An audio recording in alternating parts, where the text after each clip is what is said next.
Increasingly it's becoming a privilege to sit on the fence and to really be passive about things that are happening in the world, because the world is constantly changing, but the recent changes that we are seeing demand of us greater attention, because the rhetoric that is being used I have seen and heard in my own country before the war started. There was a proclamation in May of 1992 that all non-Serbs have to identify their houses with white sheets, and there was a declaration that, or announcement, that if you go out into town, that you have to wear a white armband.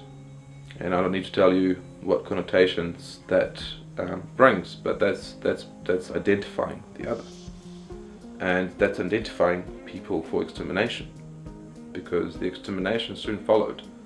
Concentration camps were opened, people were killed in their homes, outside their homes, children were killed, women were killed.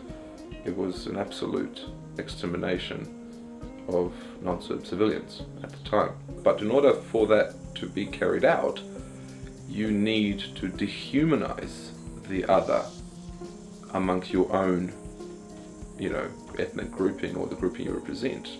So we're identifying people who need help, who are running away from the countries that mostly being bombed by Western countries that are complaining about refugees coming in, and then basically when their countries are burning and they're running for help, you're using them as a scapegoat to say basically our economic system and things that we're enjoying, we can't afford you.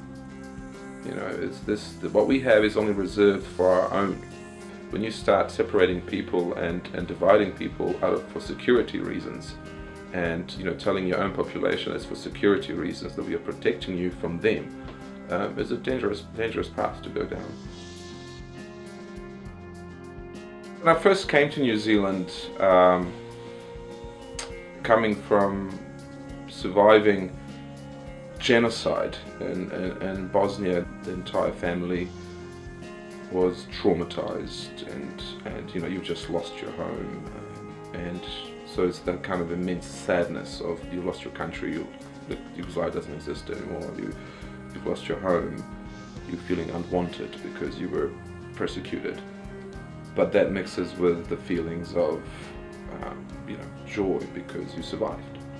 Upon that reflection, you're realizing, then you're starting to sort of mull over what you have been through and what just happened, and the fact that your life was worth less than 5 cents, and how did we get to that stage where dehumanization of the other leads to genocide? And those things were always milling in my head. I just could not understand why is it that we were labeled for extermination, because I was a kid, I was 13, 14, and those kind of things lead to activism, because I felt that surviving genocide and studying it, with the knowledge comes responsibility. That's kind of the conclusion I came to. And the activism part is I felt that if I'm the lucky one who survived all that and has had time to reflect upon it and think about it, I want to be part of the team that warns or actively is involved in making sure that doesn't happen again.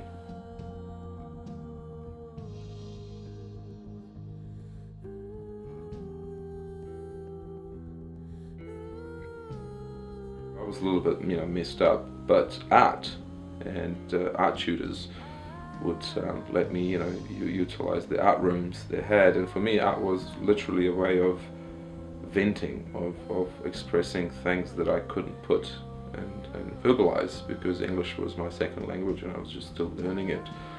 So art was escapism, it was venting, but at the same time an attempt to communicate.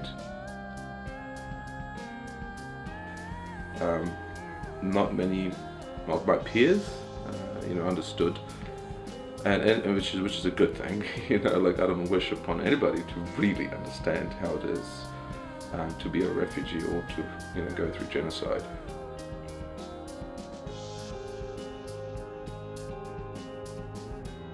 For me, being able to provide for my family and at the same time contribute to the society that I live in, and making sure that you connect with people that think alike and that can also join in spreading that message and working on rehumanizing refugees or the others in the age of dehumanization is what I think about.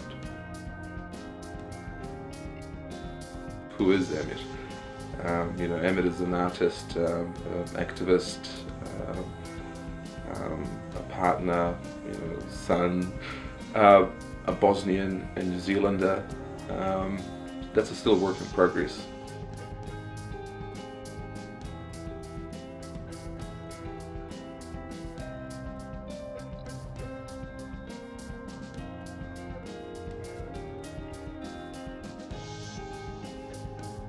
I have lived in New Zealand for on and off for 20 years. I have citizenship. So I do, and the country that I was born in doesn't exist anymore, you know, Yugoslavia. And the country that is there now, I still love, and I love my roots. I love where I'm from. I love the culture that I'm from. But I live here, and I grew up here, and the connections that I made here with people are real.